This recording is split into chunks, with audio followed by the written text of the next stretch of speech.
इस साल होता है 2194 और धरती खत्म हो गई थी। तो कुछ लोग धरती से पेंडोरा नामक प्लैनेट पे आते हैं नई जिंदगी या फिर कुछ ऐसे पदार्थों की तलाश में जिससे धरती ठीक हो सके। पेंडोरा के वासी यहाँ पर नावी लोग हैं और देखने में ये लंबे, नीले, स्ट्रॉन्ग और काफी तेज हैं। और पेंडोरा प्लैनेट जिंदा है क्योंकि यहाँ पर सांस लेती है माँ ईवा और मदर ईवा है जो कि सभी एनर्जी का यहाँ पर सोर्स है। खैर धरती से यहाँ पर जेक सली या फिर जेक सुली नाम का एक सोल्जर आता है जो कि असल में पैरालाइज्ड होता है। साथ ही साथ पेंडोरा पे ग्रेस नाम की एक साइंटिस्ट भी काम कर रही थी जिसने नावी लोगों की बॉडी कॉम्पोजिशन जान ली थी और कई सारे उसके अवतार बनाए थे। अब हर एक इंसान का एक अवतार बनाया जाता था ताकि उनको कैप्सूल्स में डालकर दोनों को जोड़ा जा पाए। जैसे कि मेरा एक अवतार बनाया गया जो कि दिखने में बिल्कुल नावी लोगों जैसा होगा, लेकिन साथ ही साथ उसके अंदर मेरे ट्रेट्स भी होंगे और एक कैप्सूल के अंदर मेरी ह्यूमन बॉडी को डालकर दोनों को माइंड से जोड़ दिया जाएगा। तो मेरी कॉन्शियसनेस अब अवतार में आ जाएगी जिससे मैं नावी लोगों के तौर तरीके सीख पाऊंगा। और सेम यहाँ पर जेक सुली के साथ में भी होता है। इंसानी शरीर से वो पैरालाइज्ड होता है लेकिन अवतार के रूप में आते ही वो भाग दौड़ सकता था। और ऐसे ही यहाँ पर ढेर सारे इंसानों के नावी अवतार बनाए गए थे, यानी कि साइंटिस्ट ग्रेस का भी। खराब धरती से आए हुए लोगों को यहाँ के नावी लोग स्काई पीपल यानी कि आसमानी जीव बोला करते थे। फिर पिछले पार्ट के अंत की बात की जाए तो एंड में कर्नल माइल्स और जेक सुली के बीच में लड़ाई होती है, यानी कि स्काई पीपल और नावी लोगों के बीच में जंग हो जाती है जिसके अंदर जीत होती है नावी लोगों की क्योंकि यहाँ पर माईवा उनका साथ देती है। अब जेक बनता है न्यू लीडर जिसने अपना ह्यूमन शरीर हमेशा के लिए छोड़ दिया था और अपनी नावी लोगो नेटेरी से शादी की और एक नावी बनने का फैसला किया। साइंटिस्ट ग्रेस इस जंग में घायल हो गई थी और उसको उसके अवतार स्टेट में बचा तो लिया गया था लेकिन वो हाइबरनेशन स्टेट में चली गई थी या फिर ये कहें कि एक कोमा की स्टेट में। और कर्नल माइल्स को नेटेरी ने तीर से छल्ली कर मार दिया था। और अब कहानी यहाँ से जाती है सीधा 10 साल के बाद यानी कि 2164 में। और इसी के साथ में अवतार वेज ऑफ वाटर की शुरुआत होती है। जेक सुली अब ओमाती का यानी कि फॉरेस्ट क्लैन का चीफ बन चुका है। उसकी फैमिली भी बढ़ चुकी है। उसके 2 बेटे भी हैं जिसके अंदर बड़ा बेटा निटायम और लोक छोटा बेटा। सबसे छोटी बेटी टोक और साथ ही साथ साइंटिस्ट ग्रेस की भी बेटी है जिसको केरी बोला जाता है और उसने उसको अडॉप्ट किया हुआ है। अब ग्रेस यहाँ पर प्रेग्नेंट कैसे हुई हाइबरनेशन के चलते भी इसके बारे में किसी को भी नहीं पता और ये एक बहुत ही बड़ी मिस्ट्री है। केरी को यहाँ पर जेक और नेटेरी ही संभालते हैं। अब इनके साथ एक ह्यूमन बॉय भी रहता है स्पाइडर नाम का जो कि कोई और नहीं बल्कि कर्नल माइल्स का ही बेटा है। ये पेंडोरा के ऊपर ही पैदा हुआ था लेकिन जब जंग जीतने के बाद में स्काई पीपल को पेंडोरा वासी धरती पर भेज रहे थे तो ये वापस नहीं जा पाया था और यहाँ पर ये नावी लोगों के साथ ही खेलते हुए बड़ा हुआ था, यानी कि जेक के परिवार के साथ और बाकी पेंडोरा वासियों के साथ भी। उसको यही लगता है कि वो इंसान नहीं बल्कि नावी पीपल है और उसको यहाँ पर नावी भाषा भी बहुत अच्छे से आती है। अब देखो पहले पार्ट के अंदर तो खाली पेंडोरा को समझने और यहाँ से खास मिनरल्स को एक्सट्रैक्ट करने ही धरती से लोग आए थे, लेकिन इस बार होता ये है कि यहाँ पर शांति होने के बाद स्काई पीपल फिर से आ जाते हैं, यानी कि 10 साल की शांति के बाद फिर से तबाही आने वाली थी। लेकिन इस बार अपनी कॉलोनीज यहाँ पर वो बसाने आते हैं क्योंकि धरती खत्म हो रही थी, जिसके चलते ये मेन ऑपरेटिंग बेस बनाते हैं जिसको ब्रिज हेड सिटी का नाम दिया जाता है। और ये मिशन हो रहा था जनरल आर्डमोर की निगरानी में, यानी कि पिछले मिशन से भी बहुत ही ज्यादा बड़ा मिशन है ये। अब धरती वासियों के आने से होता ये है कि उनके जैसे ही स्पेस शटल्स इस धरती पर लैंड होते हैं तो ढेर सारे पेंडोरा वासी, वहाँ के जंगल और वहाँ के जीव मारे जाते हैं, जिससे जेक और उसका क्लैन काफी दुखी हो जाता है। अब शॉकिंगली हमको ये दिखाया जाता है कि कर्नल माइल्स को एक अवतार के रूप में बचा लिया गया है। जी हाँ, नेटेरी ने अपने तीरों से उसको मार तो डाला था लेकिन उसकी मेमोरीज वगैरह की हेल्प से कर्नल और उसके साथियों को अवतार के रूप में बचा लिया गया। और ऐसा इसलिए है क्योंकि ये साल 2164 है। अर्थ की टेक काफी एडवांस हो गई है और ये सारा प्लान पहले से ही था, यानी कि पेंडोरा के ऊपर ही मेमोरीज एक्सट्रैक्शन वगैरह हो चुका था क्योंकि वो जानते थे कि ये सारे मिशंस एक तरह से खुदकुशी वाले हैं। अब ऑब्वियस सी बात है आप नए प्लेनेट पर जा रहे हो, वहाँ के जीव अलग है, सब कुछ अलग है, तो उन्होंने एक कैलकुलेटेड रिस्क लिया था। इन शॉर्ट कर्नल माइल्स वापस आ गया था जेक सुली से बदला लेने और अब उसका मकसद बस जेक से और उसकी फैमिली से बदला लेना था। लेकिन ऑब्वियसली जेक अब इस क्लैन का लीडर है तो ऐसे ही वो सब कुछ नहीं होने दे सकता था। ठीक 1 साल के बाद हम देखते हैं यानी कि साल 2165 में कि जेक अपने क्लैन और अपने दोनों बेटों के साथ में इनकी सप्लाई चेन को रोक रहा था। अर्थ के लोग यहाँ के मेटल्स मिनरल्स को एक्सट्रैक्ट कर रहे थे एक ट्रेन की हेल्प से। तो तो इनको ये लोग बार बार रोक रहे थे। अब साथ ही साथ उनके अंदर जितने भी गन्स और मशीनरी हुआ करती थी उसको ओमातिका या पीपल ले लिया करते। लेकिन इसी बीच हम देखते हैं नेटायम को और लोग को, जो कि फ्लाइंग टुकड़ी से हटकर नीचे धरती पे चले जाते हैं, जो कि उनका काम नहीं था। बस तभी स्काई पीपल आ जाते हैं और हमला होता है, जिसके अंदर ये दोनों ही भाई घायल होते हैं और फिर इनको बचाया जाता है, जिसके बाद इन दोनों को बहुत डांट पड़ती है। बेसिकली जेक का सीधा मकसद अपनी फैमिली और क्लैन को बचाना था। अब देखो, पेंडोरा के ऊपर होता यह है कि जब भी कोई इंसान या फिर कोई अनजान चीज इन जगहों पर आती है तो पूरा इलाका और नावी के लोग अलर्ट हो जाते हैं। लेकिन जब नावी के लोग यहाँ आते हैं तो ऐसा नहीं होता, क्योंकि एनवायरनमेंट को लगता है कि वो उनके ही लोग हैं, यानी कि माईवा को। तो इस थियोरी को टेस्ट करने के लिए कर्नल माइल्स अपनी टुकड़ी के साथ यहाँ पर जाते हैं अपने अवतार के रूप में। लेकिन उसी टाइम पर कीरी, लोआ, टोक, स्पाइडर उस इलाके में होते हैं जहाँ पर पिछली मूवी के अंदर कर्नल अपने इंसानी शरीर में मारा गया था और जिस क्रायो ट्यूब के अंदर जेक की ह्यूमन बॉडी रहती थी। अब सेम इलाके में कर्नल भी पहुंच जाता है जहाँ पर उसको अपनी कंकाल बनी हुई बॉडी दिखाई देती है और उसको नेटेरी की याद आती है कि कैसे उसने उसे मारा। वो गुस्से में अब खुद का ही स्कल क्रश कर देता है और ये चारों चुपके से इन पर नजर रख रहे थे। हालांकि वहाँ पर जाना इनको अलाउड नहीं था, लेकिन लोआ की जानकारी देता है अपने पिता जेक को कि यहाँ पर नावी लोग तो हैं, लेकिन वो दिखने में अलग हैं। सोल्जर जैसे कपड़े उन्होंने पहने हुए हैं। तो नेटेरी, जेक और उनका बड़ा बेटा नेटायम सीधा ही निकल जाते हैं उस इलाके की तरफ ताकि वो सबको बचा पाए। लेकिन होता यह है कि इन चारों को माइल्स और उसके लोग पकड़ लेते हैं। इनफैक्ट यहाँ पर कर्नल पहचान जाता है कि कीरी ग्रेस की बेटी है और बाकी दो नेटेरी और जेक के बच्चे। इनफैक्ट वो अपने बेटे स्पाइडर को भी पहचान जाता है, लेकिन इन्होंने चारों को बंदी बना लिया था और वो वहीं पर वेट करते हैं कि जेक वहाँ कब आएगा। अब यहाँ इनके बीच फाइट होती है जिस दौरान सब बच जाते हैं, लेकिन स्पाइडर पकड़ा जाता है और कर्नल उसको ले जाता है। अब जनरल, कर्नल और उसके सारे के सारे जो लोग होते हैं वो स्पाइडर के बिहेवियर को ऑब्जर्व करते हैं और वो समझ जाते हैं कि वो खुद को नावी समझता है, न कि इंसान। स्पाइडर के ब्रेन को स्कैन करके उसमें से जेक और उसके लोगों के लोकेशन की मेमोरी भी ये लोग निकालने की कोशिश करते हैं, वो भी एक डिवाइस के जरिए। लेकिन स्पाइडर यहाँ पर काफी टफ होता है अपने पिता की तरह और कर्नल आकर इसको रोक देता है। अल्टीमेटली वो एक फादर तो है ही। अब वो उससे पीस बनाता है और स्पाइडर उसको नावी तरीके सिखाता है, क्योंकि कर्नल की स्ट्रेटेजी ये थी कि वो स्पाइडर से दोस्ती करके जेक की लोकेशन उनको बता देगा। लेकिन ऐसा नहीं होता, वो बस उनको नावी लोगों के तरीके बताता है जिससे शायद वो लोग सुधर जाएं और समझ जाएं। लेकिन हम जानते हैं कि कर्नल यहाँ पर ऐसा नहीं था। इनफैक्ट यहाँ पर एक और चीज होती है कि कर्नल इकरान यानी कि फ्लाइंग ड्रैगन जैसे क्रीचर्स को भी पकड़ लेता है और उनसे बॉन्ड बना लेता है ताकि वो जेक से किसी भी चीज में कम न रह जाए। बेसिकली अब कर्नल का मिशन पर्सनल था, जेक और उसके परिवार को खत्म करना। मतलब फिलहाल ये मूवी पेंडोरा के ऊपर नहीं थी, खाली जेक और कर्नल की पर्सनल फाइट और यहाँ पर फैमिली के रिश्तों के ऊपर थी। अब हाइड आउट में जाकर जेक समझ जाता है कि जो आसमानी लोग हैं वो स्पाइडर से उनकी लोकेशन निकलवा ही लेंगे। वो जानता था कि उनका टॉर्चर बहुत खतरनाक है, तो वो फैसला करता है कि अब वो और उसकी फैमिली यहाँ पर नहीं रहेगी। हालांकि नेटेरी इसके खिलाफ थी, लेकिन वो फिर भी उसको मना लेता है। वही जगह को छोड़कर कहीं और चले जाएंगे। इनफैक्ट जेक यानी कि टोरक मार्को जो होता है वो चीफ की पोजीशन भी तारसन नाम के एक नावी को दे देता है, जो कि काफी अच्छा लीडर बनेगा। और सबसे बड़ी बात यहाँ पर जेक और नेटेरी शॉक्ड होते हैं कि कर्नल अभी तक जिंदा है और अब तो वो ज्यादा पावरफुल है, एज वो यहाँ पर उन्हीं के बीच में घुल मिल गया है, यानी कि एक नावी बन चुका है।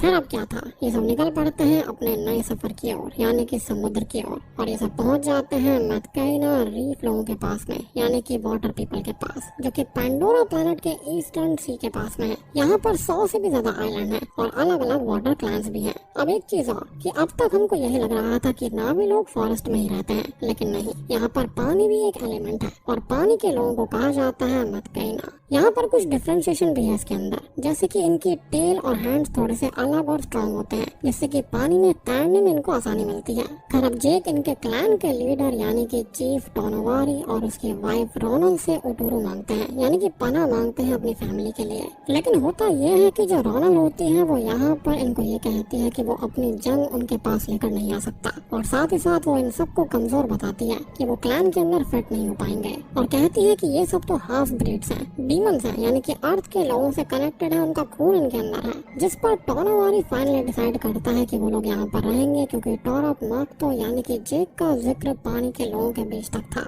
अब आप सोचेंगे कि जेक यहाँ पर आया क्यों है, तो जेक जानता था कि कर्नल का टारगेट सिर्फ वो और उसकी फैमिली है और उसकी वजह से पेंडोरा सफर नहीं करना चाहिए, लेकिन वो ये भूल गया था कि वो कहीं भी चला जाए दिक्कत तो आएगी ही। खैर जेक और नेटेरी को टोनोवारी और रोनल यहाँ के तरीके सिखाते हैं। दूसरी तरफ लोआक चीफ की सुंदर बेटी सिराया से दोस्ती कर लेता है और सिराया और उसका भाई ओनुंग इन सभी को वेज ऑफ वाटर यानी कि यहाँ के क्रीचर्स, यहाँ का रहना, पानी में तैरना, सांस पे कंट्रोल करना सिखाते हैं। लोआक और सिराया के बीच में हम एक बॉन्ड भी बनता हुआ देख पाते हैं। हालांकि अभी भी इनका क्लैन इनको फुली एक्सेप्ट नहीं करते, लेकिन चीफ के कहने पर उनको यहाँ पर पनाह मिल जाती है और ये चीजें सीख भी लेते हैं। और हम जानते हैं कि जेक सुली बहुत ही जल्दी अडेप्ट कर लेता है। लेकिन यहाँ एक स्पेशल चीज थी कि किरी बहुत ही आसानी से सी के साथ बॉन्ड बना लेती है। वो स्पेशल है क्योंकि ग्रेस की ह्यूमन बॉडी आखिरी मूवी में माइवा से जुड़ गई थी, इसलिए उसके अंदर माइवा और अपनी माँ की काबिलियत थी। वो माइवा को फील कर सकती थी, सुन सकती थी। लेकिन हमेशा ही किरी के मन में एक सवाल उठता रहता था कि उसका पिता कौन है, और इसके बारे में उसको कोई जवाब नहीं दे सकता था क्योंकि किसी को पता ही नहीं था कि ऐसा हुआ कैसे है। और शायद से हम इस चीज को माइवा का ही कोई प्रेजेंट समझ सकते हैं। अब जेक का छोटा बेटा लोआक सिराया के भाई ओनुंग और उसके दोस्तों से लड़ने लगता है, और ऐसा इसलिए क्योंकि वो सब किरी का मजाक उड़ा रहे थे, ऐसे उसकी 4 ही उंगलियां थी, यानी कि वो हाफ ग्रेड थी। अब लोआक और उसका बड़ा भाई भी इसमें इन्वॉल्व हो जाते हैं और बस उनके बीच में गुत्थम गुत्था होने लगती है। लेकिन जेक के कहने पर लोआक ओनुंग से माफी मांगने चला जाता है। लेकिन जेक यहाँ पर अंदर ही अंदर खुश भी होता है कि उसके लड़कों ने ज्यादा मार पिटाई करी है और क्लैंस की शक्तियाँ वो सब होता है ना, तो यहाँ पर वही था। खैर लोआक माफी मांगता है, लेकिन ओनुंग और उसके दोस्त जो होते हैं उनके मन में कुछ और ही था। वो उसको एक सी के खतरनाक हिस्से में ले जाते हैं जहाँ पर बहुत ही भयानक शार्क जैसे प्रेडेटर्स रहते थे। लेकिन तभी लोआक को पायाकान आकर बचा लेता है, जो कि सी की ही एक वेल जैसा कोई क्रीचर है जो कि टोल्कून स्पीशीज है। ये स्पीशीज बहुत ही इंटेलिजेंट है और लोआक की दोस्ती भी इससे हो जाती है क्योंकि लोआक ने उसके फिन से एक इंसानी इक्विपमेंट को हटा दिया था। इनफैक्ट मैथकेइना यानी कि रीफ पीपल इनको यहाँ पर अपना स्पिरिचुअल फैमिली भी मानते हैं क्योंकि जो टुलकून्स होते हैं वो इनसे बात कर सकते हैं इशारे से, टेलीपैथिकली भी, जैसे डॉल्फिन्स वगैरह बात समझती हैं, बिल्कुल वैसे। अब लोआक को सब ढूंढ रहे होते हैं क्योंकि ओनुंग को लोआक का बड़ा भाई पकड़ लेता है और वो सबको बताता है कि उसने क्या किया है। लोआक को अब उस शार्क से यहाँ पर पायाकान ने बचा लिया था, जिसके बाद में वो उसको जाने को कहता है क्योंकि सभी वहाँ पर आ गए थे और वो किसी ट्रबल में नहीं पड़ना चाहता था। जेक अपने छोटे बेटे को किसी काबिल नहीं समझता था क्योंकि वो कभी उसके ऑर्डर्स फॉलो नहीं करता। खैर अब वो अपनी फ्रेंडशिप को साबित करने के लिए सारा इल्जाम खुद के ऊपर ले लेता है कि ओनुंग ने तो उसको वार्न किया था, लेकिन वो अपनी मर्जी से ही सी के उस हिस्से में चला गया। अब ओनुंग के मन में उसके लिए रिस्पेक्ट बहुत बढ़ जाती है, जिसके बाद में लोआक सभी को पायाकान के बारे में बताता है। तो सिराया लोआक को बताती है कि ये टोल्कून्स हैं और कोई अकेला टोल्कून हो ही नहीं सकता क्योंकि ये हमेशा ग्रुप में रहते हैं और फिलहाल टोल्कून्स दूर गए हुए हैं, वापस नहीं लौटे। तभी वो सिराया को ये बोलता है कि उस टोल्कून का एक फिन नहीं है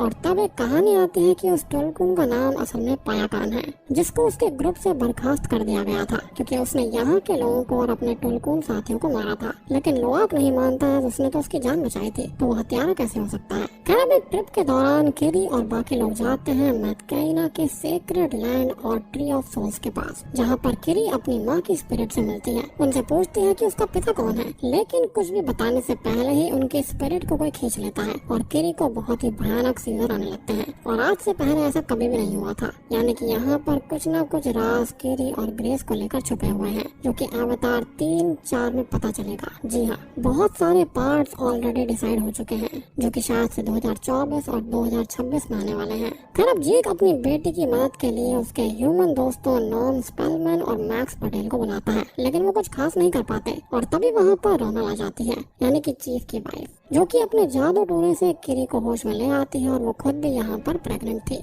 अब नॉर्म और पटेल के यहाँ आने से कर्नल को हिंट लग जाता है कि जेक यहीं कहीं किसी आइलैंड के ऊपर है, तो बस वो निकल जाता है इन आइलैंड की तरफ। लेकिन वो अकेला नहीं था, वो जाता है टोलकून हंटर्स के पास में क्योंकि वो सीज को अच्छे से जानते थे। अब आप सोचेंगे कि टोलकून्स का हंट क्यों? जैसा कि मैंने बताया कि ये बहुत ही इंटेलिजेंट स्पीशीज है, तो इनके ब्रेन में अमृता नाम का एक लिक्विड होता है, जो कि एक छोटी सी बोतल जो होती है वो 80 मिलियन $1 में बिकती है। जी हाँ, और इससे एंटी एजिंग हो सकती है। और अब अमृता को आप अमृत भी कह सकते हो। अच्छा रेफरेंस है संस्कृत का, क्योंकि अल्टीमेटली ये काम वही करने वाला था। मीनवाइल हम देखते हैं टुलकून्स वापस लौट आए हैं और सभी रीफ पीपल यानी कि पानी के लोग इनसे बॉन्ड करते हैं। स्पेशली रोनल जो कि टुलकून्स की मदर से बहुत ही ज्यादा बॉन्डेड है। वो उसकी एक स्पिरिचुअल सिस्टर जैसी है। वो सॉन्ग्स भी गा सकते हैं। जी हाँ, टुलकून सॉन्ग भी क्रिएट करते हैं। मदर टुलकून रोनल को प्रेग्नेंट देखकर बहुत खुश थी, लेकिन ये खुशी ज्यादा देर नहीं टिकती, क्योंकि कर्नल माइल्स स्पाइडर के साथ अलग अलग आइलैंड पर जाकर जेक के बारे में पूछता है और उनके घरों में आग भी लगा देता है, जिससे जेक तक ये बात पहुंच जाए। और ऐसा हुआ भी था। सबसे वर्स्ट ये होता है कि टुलकून्स की मदर को हंटर्स कर्नल के साथ ही हंट करते हैं, उसको मार देते हैं और अमृता निकालते हैं। लेकिन साइंटिस्ट ऐसा करना नहीं चाहता था, लेकिन हंटर्स का लीडर काफी रूथलेस था। खैर अब ये हंटर्स जो होते हैं वो अपने ट्रैकिंग डिवाइसेस को टुलकून की मदर के साथ ही छोड़ देते हैं, ताकि जेक को ये पता लग जाए कि ये उसका काम है। अब रोनल यहाँ बहुत ही गुस्से में थी और उसका ये कहना था कि जेक और उसकी फैमिली की वजह से ये हुआ है। अब मैथकेनस जो होते हैं वो जंग के लिए तैयार थे, लेकिन जेक ये कहता है कि वो टुलकून्स को मार डालेंगे। तो टुलकून्स को यहाँ से जाने के लिए बोलना होगा, क्योंकि जंग से ज्यादा जरूरी उनको बचाना है। अब इसके बाद में हमको पायाकान की सच्चाई भी पता चलती है। वो लोआक को रिवील करता है कि इन वेल हंटर्स ने उसकी माँ को मारा था, तो उसने अपने कुछ साथी टुलकून्स को ले जाकर उन हंटर्स को मारने की कोशिश करी थी, जो कि ऑब्वियसली उनके क्लैन की चीजों के खिलाफ था, यानी कि उनके रूल्स के खिलाफ था। और उसी में उसका फिन भी खत्म हो गया था। लेकिन ये टुलकून्स का तरीका नहीं है, इसलिए ही उसको बर्खास्त कर दिया गया। इनफैक्ट लोआक यहाँ पर पायाकान को वहाँ से जाने के लिए भी कह देता है। अब यहाँ पर मैथकेना का लीडर लोआक को बताता है कि पायाकान के पास ना जाओ, क्योंकि टुलकून्स पहले बहुत ही ज्यादा लड़ाई किया करते थे। जी हाँ, ये हमेशा से शांत क्रीचर्स नहीं थे, ये टेरिटोरीज के लिए बहुत लड़ाई करते थे। लेकिन इवेंचुअली इन्होंने डिसाइड किया कि वो शांत रहेंगे, लेकिन पायाकान ने ये नहीं माना और उसको निकाल दिया गया। मैथकेना और टुलकून्स भी मारे गए थे और पायाकान इस चीज को एक्सेप्ट भी करता है। इनफैक्ट वो खुद दुखी है, लेकिन उसका सिर्फ फिलहाल लोआक ही एक दोस्त है और पर्सनली मुझे लगता है कि उसने कुछ गलत नहीं किया। मैं तो बिल्कुल उसके साथ हूँ। अब इसी के चलते लोआक, टूक, किरी, सिराया और ओनुंग जो होते हैं वो जाकर पायाकान को वार्न करने की कोशिश करते हैं, लेकिन हंटर्स ने उसको भी अपना निशाना बना लिया था। क्योंकि उसको ग्रुप से अलग कर दिया गया था, तो बाकी टुलकून्स उसको कुछ भी बताते नहीं थे। अब उसके ऊपर ट्रैकर्स वगैरह लग चुके थे और ये चीज जेक के बच्चे उसको बता देते हैं कम्युनिकेटिंग डिवाइस से, जिससे सभी मैथकेनास वहाँ पर जंग के लिए आने लगते हैं। अब अल्टीमेटली लोआक, सिराया और टोक पकड़े जाते हैं। कर्नल उनको होस्टेज बना के जेक को बाहर आने को कहता है और जेक ऐसा ही करता है। लेकिन तभी हम देखते हैं कि पायाकान फिर से अपने ग्रुप के अगेंस्ट जाकर अपने दोस्त लोआक को बचाने आता है। उसको एक्सेप्टेबल ही नहीं था कि वो अपनों को मरने दे।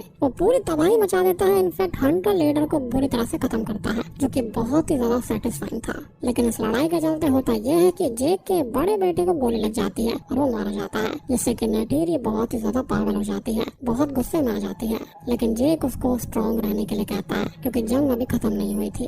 अब मदरशिप को भी स्पाइडर अंदर से खराब करता है और पायाकान ने भी कोई कसर नहीं छोड़ी थी, तो वो सिंक होने लगती है। लेकिन अभी भी किरी और टूक अंदर ही होस्टेजेस थे और अभी भी कर्नल जेक को सेम ऑफर देता है। और अब बहुत ही भयानक लड़ाइयाँ होती हैं, लेकिन कर्नल अब किरी को होस्टेज बना लेता है और नेटेरी यहाँ पर स्पाइडर को होस्टेज बनाती है, ये कहते हुए कि बेटे के बदले बेटा। और कर्नल फाइनली किरी को छोड़ देता है, एज वो एक पिता तो था ही। लेकिन जेक यहाँ पर कर्नल से लड़ने आता है, क्योंकि अल्टीमेटली वो फिर से उसका पीछा करता ही। अब बस लड़ाई होते होते शिप भी सिंक होने लगती है और नीचे टूक और नेटेरी भी फंस जाती है। कर्नल और जेक भी फंसे हुए थे। जेक कर्नल का गला घोट देता है और वो वहीं पर बेहोश हो जाता है। लेकिन लोआक अपने पिता को बचाने आता है। किरी यहाँ पर सी क्रीचर्स को अपनी शक्तियों से बुलाती है, जिससे ये सब बच जाते हैं। लोआक अपने पिता को जिम्मेदार होने का सबूत भी देता है और जेक भी ये कहता है कि आई सी यू, यानी कि उसने अपने बेटे को एक्सेप्ट कर लिया था और वो जिम्मेदार बन गया था। पायाकान भी इनकी हेल्प करता है और ये सारे लोग बच जाते हैं। साथ ही साथ हम ये देखते हैं कि स्पाइडर अपने पिता को इंसानियत के नाते बचा लेता है, लेकिन उसका साथ नहीं देता, न ही उसके साथ जाता, क्योंकि वो खुद को एक नावी समझता था। उसका पालन पोषण वही हुआ था। और अब जेक स्पाइडर को गले लगाता है और ये बोलता है कि बेटे के बदले बेटा, यानी कि उसने उसको अपने बेटे की तरह एक्सेप्ट कर लिया था। अब फाइनली सी के अंदर नेटायम का फ्यूनरल होता है और सी में माइवा उसको संभाल लेती है, एज जहाँ से वो आया वहीं पर चला गया। यानी कि ये उधार ली हुई एनर्जीज होती हैं जो वापस माइवा ले लेती हैं। फिर अब जेक डिसाइड करता है कि वो यहाँ से भी चला जाएगा, लेकिन टोनावारी और रोनल उसको रोक लेते हैं, क्योंकि वो एक मैथकेना था और वो कहीं पर भी नहीं जाएगा। फाइनली उसने वेज ऑफ वाटर सीख लिए थे। अब अंत में वो और नेटेरी जो होते हैं वो ट्री ऑफ सोल्स में जाकर अपने बेटे की यादें फील करते हैं और फाइनली जेक समझ जाता है कि अब वो भागेगा नहीं और लड़ेगा। और बूम, इसी के साथ में ये मूवी यहीं पर खत्म हो जाती है। तो दोस्तों ये थी अवतार the way of water movie की कहानी। उम्मीद करता हूँ कि आपको ये पसंद आई होगी। अब यहाँ पर जो मुझे सबसे ज्यादा इंटरेस्टिंग चीज लगी है वो ये है कि यहाँ पर जो साइंटिस्ट ग्रेस है वो प्रेग्नेंट हुई कैसे थी, और यहाँ पर जो केरी है उसका इन सब चीजों से कनेक्शन क्या है। लाइक वो इतनी आसानी से सी से कनेक्ट कैसे कर पाती है। और जब केरी यहाँ पर ट्री ऑफ सोल से कनेक्ट हुई थी तो यहाँ पर उनकी सोल्स को खींच किसने लिया, यानी कि उनको बात करने क्यों नहीं दी गई। तो यहाँ पर कुछ ना कुछ राज है जो कि आने वाली मूवीज के अंदर खुलेंगे, यानी कि पार्ट 3, पार्ट 4, पार्ट 5 में। अब देखो यहाँ पर कई लोग ये कह रहे हैं कि मूवी काफी सिंपल है। ऑब्वियस सी बात है, काफी सिंपल है, लेकिन यहाँ पर इसको जिस तरह से दर्शाया गया है वो देखने लायक है। तो मेरा तो यही रिकमेंडेशन है कि आप इसको थिएटर में जाकर जरूर देखिएगा। देखने की जो फील होती है ना वो अलग होती है इस तरह की मूवीज की। एंड मूवी का क्रेज बहुत ही भयानक था। मतलब मैं सुबह 7 बजे वाले शो में गया था। जी हाँ, मैंने तो पहली बार देखा है कि किसी मूवी का सुबह 7 बजे का शो था और पूरा का पूरा हाउसफुल, एक सिंगल सीट भी खाली नहीं थी। मूवी के अंदर जो टेक्निकलिटीज है ना वो बहुत ही बढ़िया है और बहुत ही बारीक है। एंड पर्सनली मैं खुद वेट कर रहा था इस मूवी के लिए। I mean, इतने साल पहले जब ये मूवी आई थी उस वक्त मैं कॉलेज के फर्स्ट या सेकंड ईयर में था और उस वक्त ये मैंने फिल्म देखी थी। बाकी जो मेरे सवाल हैं उनके जवाब तो आने वाले पार्ट्स में मिल ही जाएंगे। तो दोस्तों वीडियो पसंद आई हो तो लाइक कर देना, चैनल के ऊपर नए हैं तो सब्सक्राइब कर लीजिए। तो मैं आप सबको मिलता हूँ अगली वीडियो के साथ में, तब तक के लिए